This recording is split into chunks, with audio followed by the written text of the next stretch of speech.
IPL cricket மேட்ச்சுக்கு கூட ஈஸியாக டிக்கெட் கிடச்சிரும். ஆனால் இந்த சென்னை டு மதுரை பாண்டியன் எக்ஸ்பிரஸில் மட்டும் டிக்கெட் கிடைக்கவே கிடைக்காது. நானும் நிறையா தடவை ட்ரை பண்ணியிருக்கேன், ஆனால் எனக்கு கிடைச்சதே இல்லை. அப்படி உங்களுக்கு டிக்கெட் வேணுன்னா ரொம்ப அட்வான்ஸாக புக் பண்ணணும். எங்கள் ஆஃபீஸ்லாம் ஒரு பொண்ணு வந்து மதுரை தான், அடிக்கடி போயிட்டு வரும். எப்படிமா போகிறேன்னு கேட்டால், நான் முன்னாடியே பிளான் பண்ணி டிக்கெட் போட்டுருவேன் அப்படின்னு சொல்லும். ஸோ நம்மளோட ட்ரிப்பு வந்து அவ்வளோ பிளான்டாக இல்லை, ஒரு 1 வீக் பிஃபோர் தான் பிளான் பண்ணோம். ஸோ அதனால் பாண்டியனில் டிக்கெட் கிடைக்கலன்னு குருவாயூர் எக்ஸ்பிரஸ் காலையில் 10:15 தாம்பரம் வரும், 5:45 மதுரைக்கு போவோம். ஒரு 7.5 மணி நேரம் ட்ராவல். ஸோ அதில் தான் டிக்கெட் கிடச்சிதுன்னு நான், என் ஒய்ஃபு, அப்புறம் என்னோடய பொண்ணு 3 பேரும் கிளம்பி போகிறோம். 7.5 hours ட்ரெயின் ட்ராவல் இருக்கே, போர் அடிக்குமே, என்ன பண்ணுறது? அதனால் வந்து நிறைய யூடியூப் வீடியோஸு, அப்புறம் அமேசான் ப்ரைமில் படம், நிறைய பாட்டு, சில பாட்காஸ்ட்டு, இந்த மாதிரி எல்லாத்தையும் வந்து முன்னாடியே வந்து டவுன்லோட் பண்ணி வச்சுக்கிறேன். சரி, ட்ரெயினில் போகும்போது ஆஃப்லைனில் கேட்டுக்கலாமே, இந்த 7.5 ஹவர்ஸையும் பயங்கரமாக யூட்டிலைஸ் பண்ணோம் அப்படின்னு சொல்லிட்டு பக்காவாக பிளான் பண்ணி குருவாயூர் எக்ஸ்பிரஸ் ட்ரெயினையும் பிடிச்சாச்சு. ஏறி போய் உக்காந்தா என்னோடய ப்ளூடூத் ஹெட்செட்டை ஃபுல்லாக சார்ஜ் போட்டு வீட்டிலையே மறந்து வச்சுட்டு வந்துட்டேன்.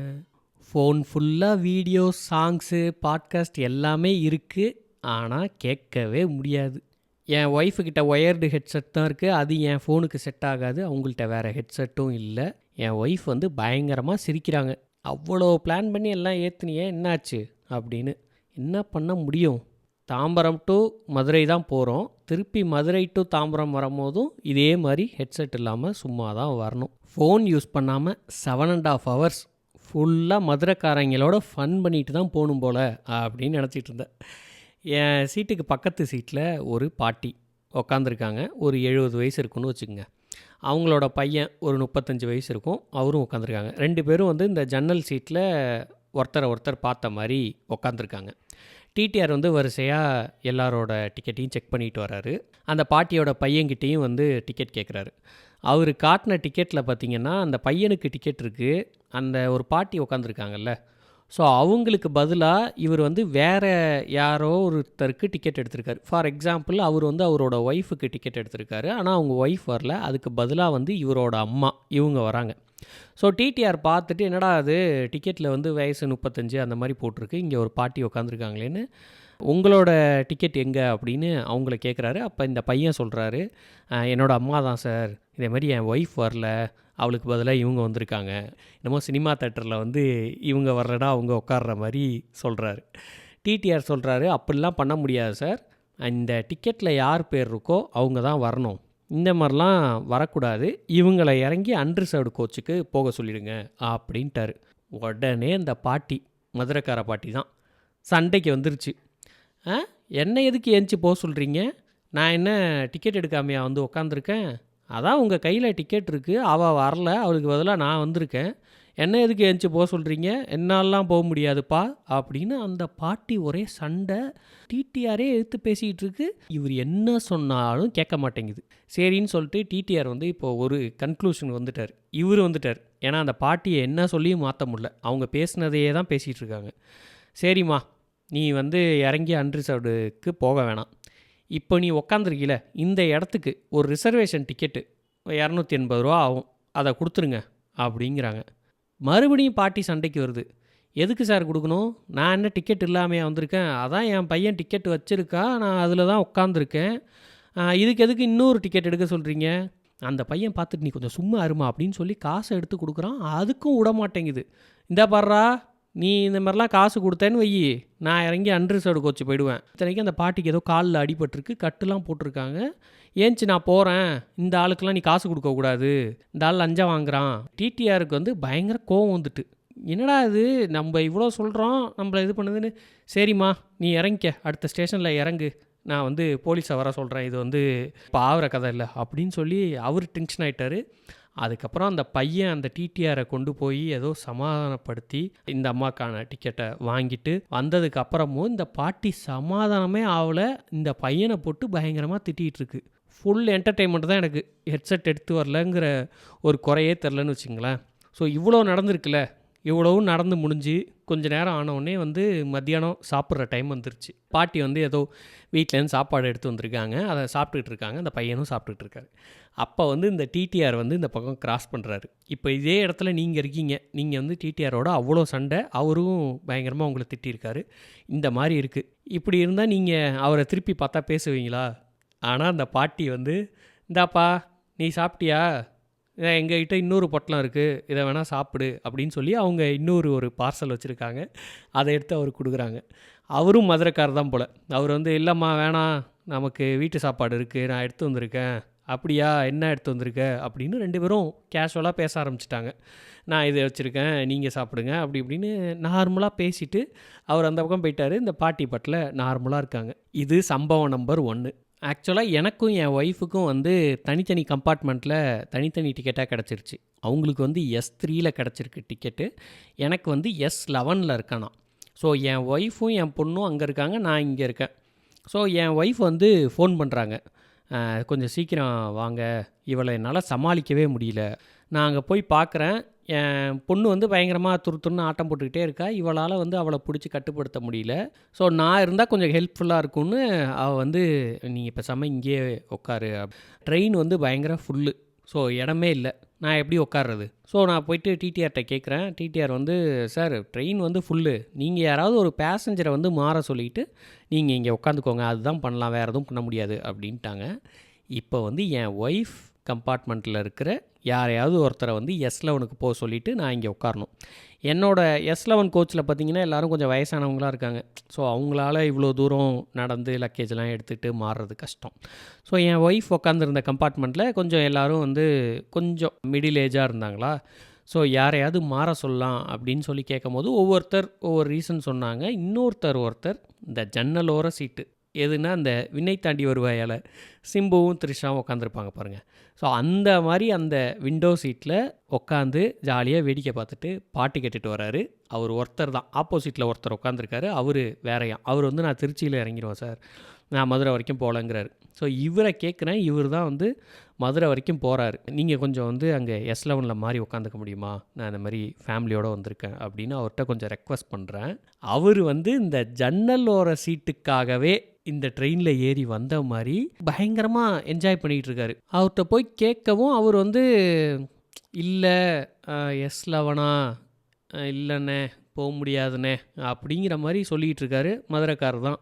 நானும் உடனே அவரை ரொம்ப கம்பல் பண்ண முடியலேன்னு சொல்லிட்டு என் ஒய்ஃப்ட்ட வந்து, சரி கொஞ்சம் அட்ஜஸ்ட் பண்ணிக்க, இந்த எல்லோரும் திருச்சி வந்தால் இறங்கிடுவாங்க, கொஞ்சம் ட்ரெயின் ஃப்ரீ ஆகிடும், நான் வரேன் அப்படின்னு சொல்லிட்டு நான் போயிட்டேன். மறுபடியும் ஃபோன் அடிக்கிறா இவளால் சமாளிக்கவே முடியல.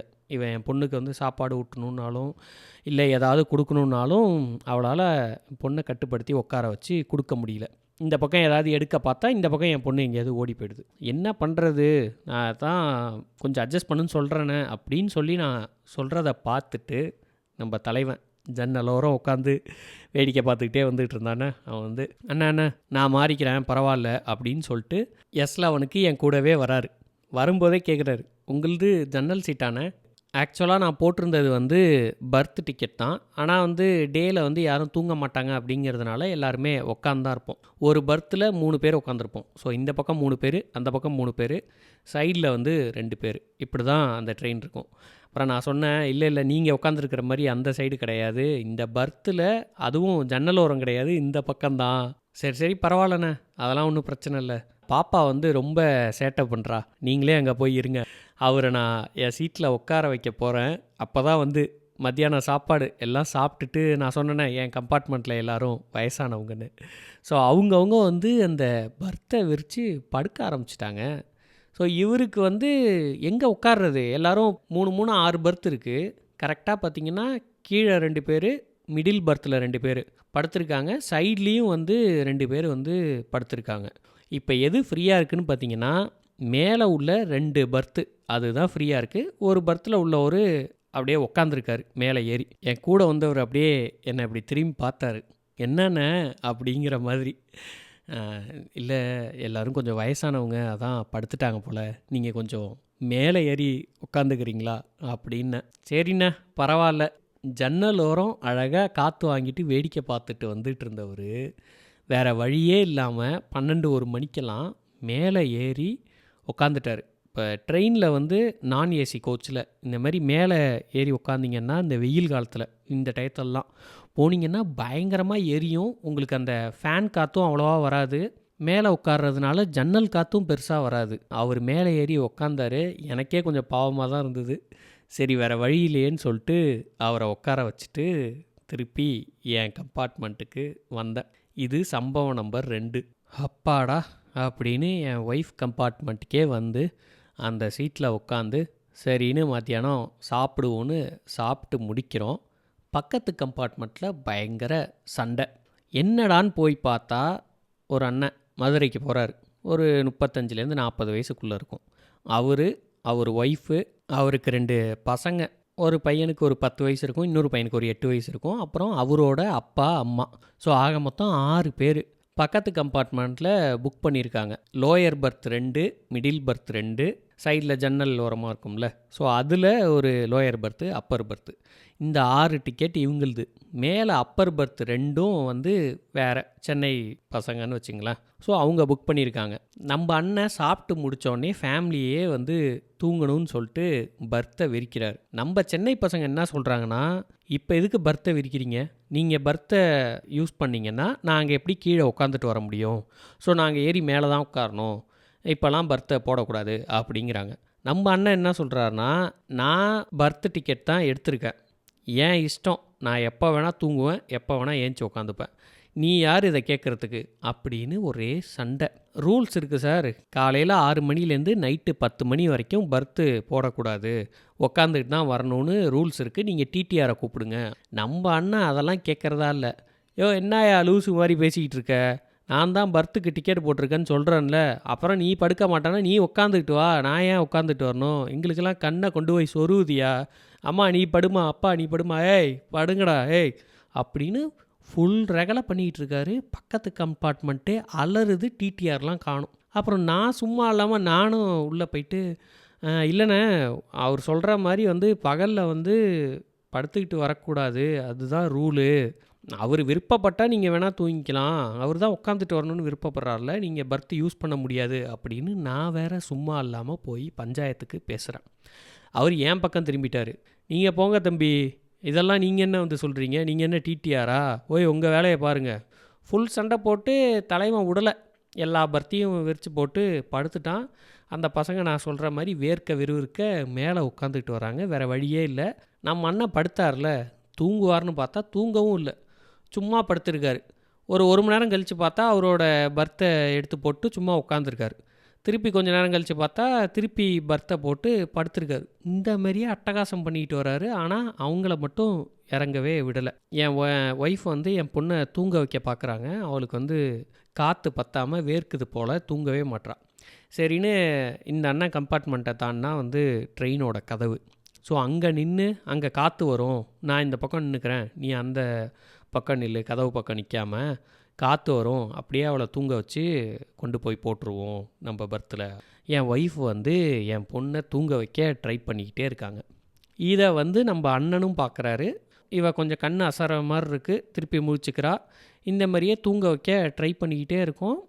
இவர் பார்த்துக்கிட்டு இருந்தவர் ஏந்திரிச்சு அந்த பர்த்தெல்லாம் இறக்கி விட்டுட்டு, ஏம்மா கதை ஓரம் போய் நிற்கிற, இங்கே வந்து உட்காருமா, இங்கே வந்து உட்காந்து பாப்பாவை தூங்க வை, அங்கே வந்தால் காற்று பத்தாது, முழிச்சுப்பா, அதெல்லாம் நான் ஜன்னல்லாம் திறந்து விட்றேம்மா, இங்கே வந்து உட்காரு, நல்லா காற்று வரும், கதை ஓரம் ஏன் போய் நிற்கிற, தம்பி நீங்களும் தான் இங்கே வாங்க. அவர் ஏஞ்சிக்கிட்டாரு. அவரோட பர்த்தில் நாங்கள் 2 பேரும் உட்காந்துக்கிட்டோம். இவர் வந்து அவர் ஒய்ஃபை தூங்கிட்டு இருந்தவங்களை எழுப்பி விட்டு அந்த பர்த்தில் போய் உட்காந்துக்கிட்டாரு. ஸோ வசதியாக என் ஒய்ஃப் உட்கார வச்சு என் பொண்ணை தூங்க வச்சதுக்கப்புறம், சரி இவளை கொண்டு போய் நம்ம பர்த்தில் கொண்டு போய் போட்டுடலான்னு பார்த்தா, ஏம்மா எந்திரிக்காதம்மா, புள்ள ஏஞ்சிக்க போகுது, நீ இங்கேயே உட்காந்துக்கம்மா, பரவாயில்ல, எது வரைக்கும் போகிறீங்க அப்படின்னு கேட்டு, இல்லை நான் மதுரை வரைக்கும் தான் போகிறோம் அப்படின்னோடனே, நாங்களும் மதுரை வரைக்கும் தான் போகிறோம், பரவாயில்ல உட்காருங்க, இன்னும் கொஞ்சம் நேரம் தானே, பாப்பா முழிச்சிக்க போகிறா. ஃபுல் அண்ட் ஃபுல் நாங்கள் ஒரு 2-3 மணி நேரம் அவர் பர்த்தில் தான் உட்காந்துக்கிட்டு வந்தோம். மேலே உட்காந்த 2 பேரும் வந்து அப்படியே கொஞ்சம் நேரம் கழித்து இறங்கி வந்து கீழே எங்கள் சீட்லேயே உட்காந்துக்கிட்டாங்க. இது முடிஞ்சுது. அப்புறம் மதுரை வந்ததுக்கப்புறமும் எங்ககிட்ட நிறையா லக்கேஜ் இருந்தது. ஸோ நான் நிறையா லக்கேஜ் எடுத்துக்கிட்டதுக்கப்புறமும் என் ஒய்ஃபு ஒரு பேக் வச்சுக்கிட்டா தான் நாங்கள் இறங்கி போக முடியும். ஆனால் என் ஒய்ஃப் ஆல்ரெடி அவள் குழந்தைய வேற வச்சுருக்கா. ஸோ என்ன பண்ணுறது, சரி நீ ஃபஸ்ட்டு இறங்கு, நான் அந்த லக்கேஜ்லாம் எடுத்துகிட்டு வரேன் அப்படின்னு சொல்லி அவளை இறக்கிட்டு இருக்கேன். நம்ம தலைவன் இவனே வந்து ஒரு பெரிய ஃபேமிலி வச்சுருக்காரு, ஒரு 6 பேர். இவங்களுக்கான லக்கேஜஸும் இருக்குது. இருந்தாலும் அவர் என்ன சொல்கிறாரு, தம்பி நீங்கள் இறங்க தம்பி, நான் எடுத்துகிட்டு வரேன். என்னோடய லக்கேஜு, என் ஒய்ஃப் லக்கேஜு எல்லாத்தையும் வந்து தலைவன் தான் போய் எங்கள் சீட்லேருந்து எடுத்துகிட்டு வந்து பிளாட்ஃபார்மில் கொடுத்ததோட மட்டும் இல்லாமல், எப்படி போகிறீங்க, டாக்ஸியா, வாங்க நானும் வெளில தான் போகிறேன். அந்த லக்கேஜை பிளாட்ஃபார்ம்லேருந்து எடுத்துகிட்டு வந்து மதுரை ஜங்ஷனில் வெளில வந்து எங்கள் கேபுக்காக நாங்கள் நிற்கிற பிளேஸ் வரைக்கும் வந்து இந்த பேகெல்லாம் வச்சுட்டு அண்ணன் வந்து எல்லாரையும் கூப்பிட்டுக்கிட்டு ஒரு ஷேர் ஆட்டோ பிடிச்சி கிளம்பி அவர் வீட்டுக்கு போயிட்டார். இது சம்பவம் நம்பர் 3. நான் அடிக்கடி என் ஒய்ஃபை வந்து அவங்க ஊரை சொல்லி கிண்டல் பண்ணிக்கிட்டே இருப்பேன். மதுரையில் வந்து எல்லாம் கோவக்காரங்க, சொல்கிறதே புரிஞ்சிக்க மாட்டாங்க, எழுத்து பேசுவாங்க, யாரும் நம்ம சொல்கிறதே கேட்க மாட்டாங்க, அப்படி இப்படின்லாம் சொல்லுவேன். அதுக்கு என் ஒய்ஃப் சொல்லுவாள், நாங்கள் வந்து கோவப்படுவோம், ஆனால் வந்து உள்ளுக்குள்ளே வந்து எங்களை மாதிரி யாராலையும் பாசம் காட்டவே முடியாது, நாங்கள் ரொம்ப பாசக்காரங்க அப்படின்னு சொல்லிக்கிட்டே இருப்பாள். அதை வந்து லிட்ரலாக நான் இன்றைக்கி ட்ரெயினில் தான் ஃபீல் பண்ணேன். ஸோ மதுரைக்காரங்க இந்த மாதிரி தான் போல். இந்த எபிசோடு வந்து டெடிக்கேட்டட் டு மதுரைக்காரங்களுக்கு தான். ஸோ உங்கள் ஃப்ரெண்டு யாராவது மதுரைக்காரங்க இருந்தால் இந்த எபிசோடை வந்து அவங்களுக்கு ஃபார்வர்ட் பண்ணுங்கள். நெக்ஸ்ட்டு வீக் வந்து பாட்காஸ்ட் போட முடியாது, ஒரு முக்கியமான வேலையாக வெளில போகிறேன். அதனால் நெக்ஸ்ட் வீக் லீவு. நம்ம அதுக்கும் அடுத்த வீக் மறுபடியும் வேறு ஒரு இன்சிடெண்ட் பற்றி பேசுவோம். இந்த மாதிரி மதுரைக்காரங்களை பற்றி உங்கள் ஒப்பீனியன் என்ன? ஸ்பாட்டிஃபைல கேட்டுகிட்டு இருந்தால் Q&Aல சொல்லுங்கள், யூடியூப்பில் கேட்டுகிட்டு இருந்தால் கமெண்ட் செக்ஷனில் கமெண்ட் பண்ணுங்கள். Thanks for listening this podcast. Bye.